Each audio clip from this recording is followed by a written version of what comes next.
In this lesson, we will take a closer look at the brain on reading to help bring the research, science, and instructional practices all together. What exactly is happening in the brain as we're learning to read? And why is it important for us to be able to understand that and address it? During this lesson, we will explore the parts of the brain that support reading. Many skills combine to form the ability to read. Let's review some of those skills. Phoneme awareness, the use of phonics to decode, automatic recognition of known words, the knowledge of what words mean, understanding sentences and language we read in books, making meaningful connection of what we read, connecting what we read to prior knowledge, and monitoring our comprehension. Reading is a complex process. It requires different areas of the brain to be activated in a coordinated and synchronized way to maximize our ability to decode written text.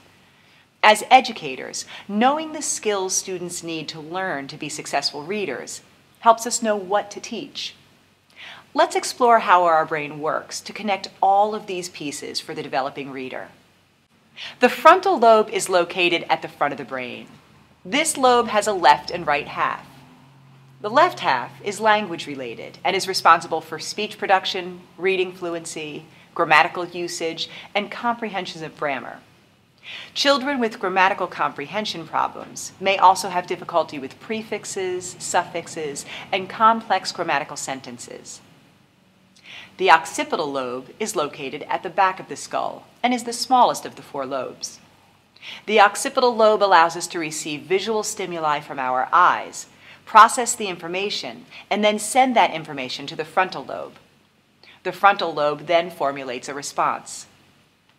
The angular gyrus, located in the parietal lobe at the core of the brain, functions as the reading integrator and links spoken and written language so we can understand what we hear and read.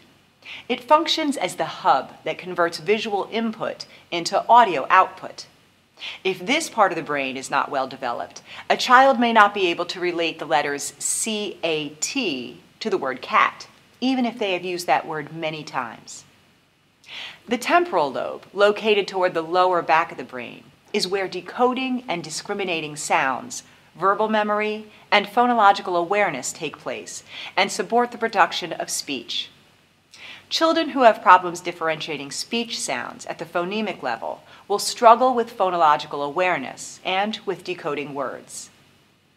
Thanks to researchers like Guinevere Eden, Georgetown University, Jack Fletcher, University of Texas, and Virginia Berninger, we have evidence that can identify the parts of the brain that are activated in the brain of a proficient reader and the sequence in which they activate. We have also identified that intervention helps to build new neuropathways in challenged readers. This evidence, gathered through functional MRIs of active brains while reading, allows us to see brain activation in a good reader, as well as compare the brain activation before intervention to the brain activation after intervention.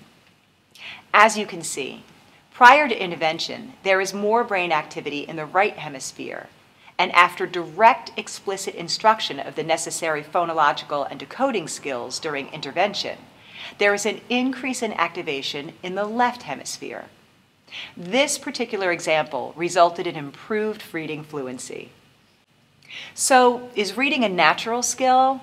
Well, that continues to be debated. But we do know that science shows the circuits and systems of the brain work together in a specific order to enable us to read. We need to understand this in order to make those circuits and systems work optimally for all students.